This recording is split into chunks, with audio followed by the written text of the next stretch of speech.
Hello guys, S for mathematics में आपका स्वागत है। आज हम आप लोगों के लिए लेकर चले आए हैं क्लास 10th का फिजिक्स चैप्टर 1 का अति लघु उत्तरीय प्रश्न हल करेंगे।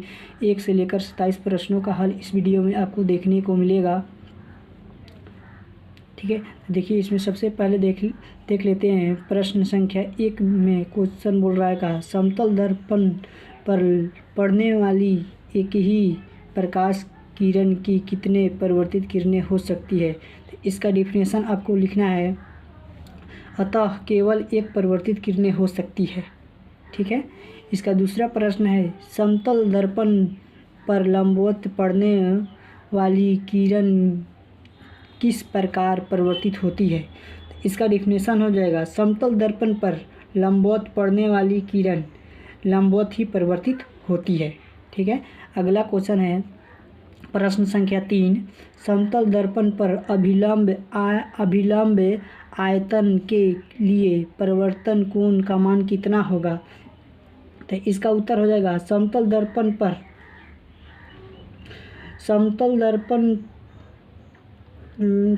परिवर्तन कोण 90 डिग्री का होगा। ठीक है, इसका हो जाएगा डायरेक्ट परिवर्तन कोण 90 डिग्री का होगा। ठीक है, अगला क्वेश्चन है प्रश्न संख्या 4 प्रकाश के परिवर्तन के कितने नियम हैं। तो प्रकाश के परिवर्तन के आप पिछले वीडियो में पढ़ेंगे। प्रकाश के परिवर्तन के 2 नियम हैं। ठीक है, अगला क्वेश्चन है समतल दर्पण में वस्तु दूरी और प्रतिबिंब दूरी में क्या संबंध है। ठीक है, तो इसका हल हो जाएगा समतल दर्पण में वस्तु दूरी बराबर प्रतिबिंब दूरी। ठीक है, ये बहुत शॉर्ट क्वेश्चन है। क्वेश्चन नंबर 6 देखेंगे गोलीय दर्पण कितनी प्रकार के होते हैं उनके नाम लिखे। गोलीय दर्पण कितने प्रकार के होते हैं उनके नाम लिखे। तो गोलीय दर्पण 3 प्रकार के होते हैं। ये गोलीय दर्पण कितने प्रकार के होते हैं। तो गोलीय दर्पण 2 प्रकार के होते हैं। ठीक है, बोलने में इधर हो गया है। देखिए, एक में होता है अवतल दर्पण और 2 में होता है उत्तल दर्पण। ठीक है, यानी प्रश्न संख्या 7 में 6 में बोल रहा है गोलीय दर्पण कितने प्रकार के होते हैं उनके नाम लिखते हैं। गोलीय दर्पण 2 प्रकार के होते हैं, एक में अवतल दर्पण 2 में उत्तल दर्पण। ठीक है, प्रश्न संख्या 7 बोल रहा है गोलीय दर्पण का मुख्य अक्ष क्या है। तो आप पिछले वीडियो में भी देखे होंगे मुख्य अक्ष का, गोलीय दर्पण का मुख्य अक्ष का डिफिनेशन उसमें लिखाया हुआ है। उससे आप इसको हल कर सकते हैं या इसका भी हल हम बता दे रहे हैं अभी।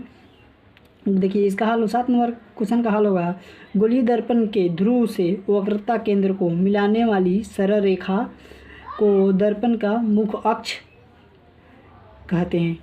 ठीक है, प्रश्न संख्या 8 बोल रहा है अवतल दर्पण के फोकस की परिभाषा दी, यानी अवतल दर्पण के फोकस की परिभाषा दे। प्रश्न संख्या 8 है।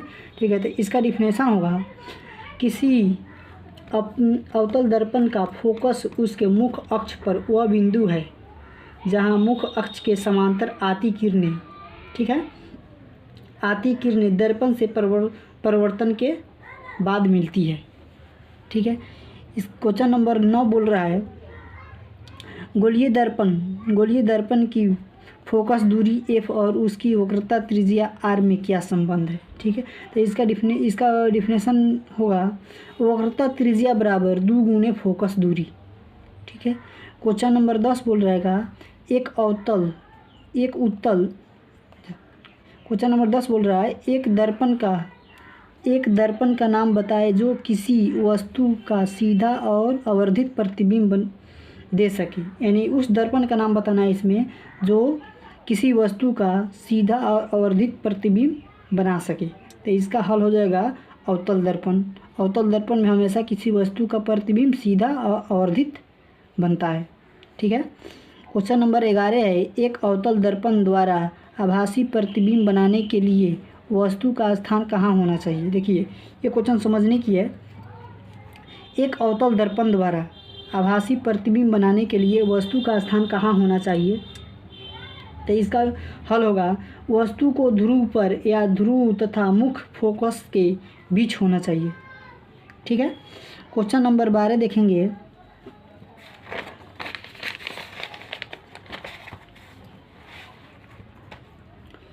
क्वेश्चन नंबर 12 में है यदि कोई वस्तु किसी अवतल दर्पण के वक्रता केंद्र पर रखी हो तो उसका प्रतिबिंब कहाँ और कैसे बनता है। ठीक है, तो इसका डिफिनेशन होगा, यदि कोई वस्तु किसी अवतल दर्पण के वक्रता केंद्र पर रखी हो तो उसका प्रतिबिंब वक्रता केंद्र पर ही बनता है, जो वास्तविक उल्टा के वस्तु के बराबर होता है। ठीक है, क्वेश्चन नंबर 13 देखेंगे। वस्तु दूरी u का चिन्ह क्या होगा जब एक अवतल दर्पण के सामने किसी वस्तु को रखा जाए तो। इसका उत्तर बहुत शॉर्टकट है, इसमें लिख लीजिएगा। इसका उत्तर में वस्तु दूरी का चिन्ह ऋणात्मक होगा। ठीक है, यहाँ पे आपको देखने को मिलेगा question number 6, question 7, question 8, question 9, question 10, question 11, question 12, question 13 और यहाँ पे क्वेश्चन नंबर 14 है। ठीक है, तब देखेंगे 14 नंबर हल करेंगे। 10 cm फोकस दूरी वाले अवतल दर्पण से 15 cm की दूरी पर रखे वस्तु के प्रतिबिंब की प्रकृति क्या होगी। तो इसका हल यहाँ पर देखिए, यहाँ पर दिया हुआ है। प्रतिबिंब वस्तु से बड़ा, वास्तविक और वस्तु की अपेक्षा उल्टा होगा। ठीक है, अब देखेंगे क्वेश्चन नंबर 14।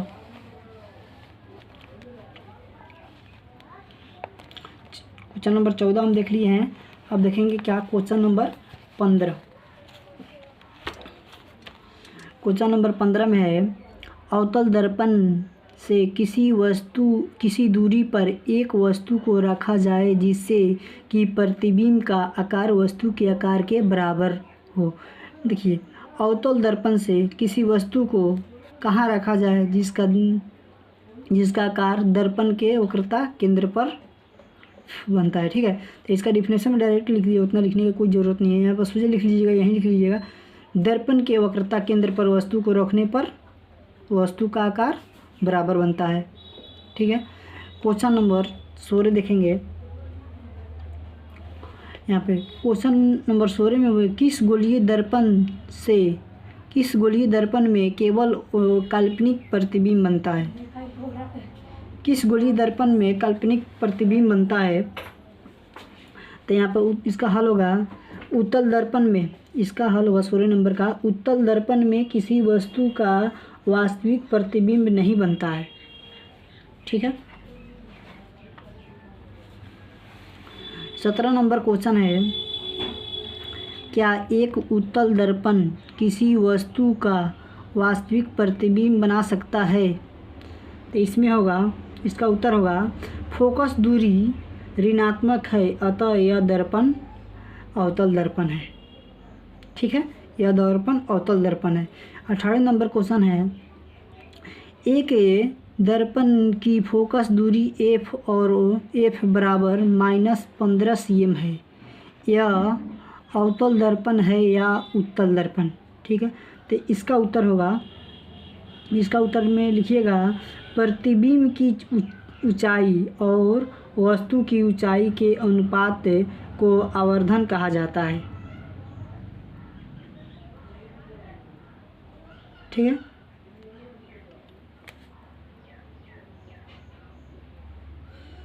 नहीं।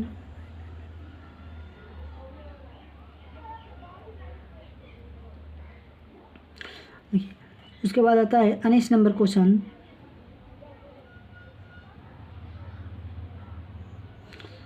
जो अभी देखे हैं। 18 नंबर क्वेश्चन, f बराबर -15 cm है तो यह अवतल दर्पण है या उत्तल दर्पण। तो इसका मान क्या है, यहाँ पर f बराबर यहाँ पर लिखा हुआ है ना, तो इसका इसमें लिख लीजिएगा, फोकस दूरी यानी 18 नंबर का क्वेश्चन उत्तर में लिखिएगा, फोकस दूरी ऋणात्मक है, अतः यह अवतल दर्पण है। ठीक है, इसका मान ऋणात्मक है तो ये क्या है, अवतल दर्पण है। ठीक है, 19 नंबर क्वेश्चन है, गोलीय दर्पण के आवर्धन की परिभाषा दे। तो इसमें लिखिएगा प्रतिबिंब की ऊंचाई और वस्तु की ऊंचाई के अनुपात को आवर्धन कहा जाता है। ठीक है, 20 नंबर क्वेश्चन है,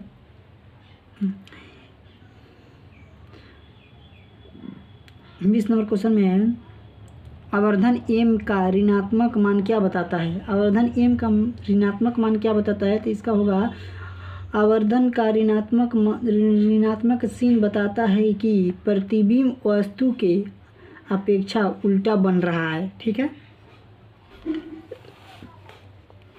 21 नंबर क्वेश्चन बोल रहा है एक गोलीय दर्पण की वक्रता त्रिज्या 20 cm है, इसकी फोकस दूरी कितनी होगी। तो f बराबर r/2 इसका सूत्र होता है। यहाँ पर बैठा दीजिएगा 20 cm है तो 20 बटा यहाँ पर 2 है तो 2 लिख दीजिएगा और 2 मरतबे कटा दीजिएगा, यानी 10 cm हो जाएगा इसका डिफरेंस। ठीक है, उसके बाद आता है उसके बाद आता है 22 नंबर क्वेश्चन। 22 नंबर में बोल रहा है कहा उत्तल दर्पण के एक उपयोग को लिखे, यानी उत्तल दर्पण के एक उपयोग को लिखना है। तो इसका हल होगा स्कूटर, मोटर कार तथा बस इत्यादि में उत्तल दर्पण का उपयोग साइड मिरर के रूप में होता है। ठीक है, क्वेश्चन नंबर 23 देखिए, कह रहा है उस उत्तल दर्पण की फोकस दूरी ज्ञात करें जिसकी वक्रता त्रिज्या 32 cm है। ठीक है, तो इसका भी वही होगा f बराबर r/2 बराबर 32/2 बराबर 16 cm। ठीक है, तो उसके बाद आता है 24 नंबर में, 24 नंबर बोल रहा है कहा काल्पनिक प्रतिबिंब से आप क्या समझते हैं। तो आपको पिछले वीडियो में भी बताए हुए हैं काल्पनिक प्रतिबिंब के डिफिनेशन, वो डिफिनेशन इसमें आप लिख सकते हैं। ठीक है, 25 नंबर क्वेश्चन बोल रहा है कहा समतल दर्पण में आवर्धन m बराबर +1 का क्या अर्थ है। ठीक है, तो इसका डिफिनेशन देखेंगे।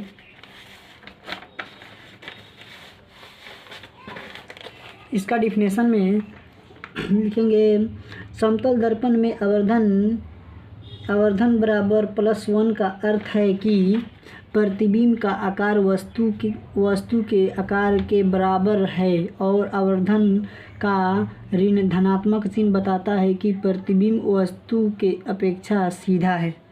ठीक है, 25 नंबर का डिफिनेशन में यहाँ पर भी लिखा हुआ है। ठीक है, ये भी आप नोट कर सकते हैं। ठीक है, उसके बाद अगला क्वेश्चन देखेंगे 26 और 27 नंबर। 26 और 27 नंबर क्वेश्चन देखेंगे।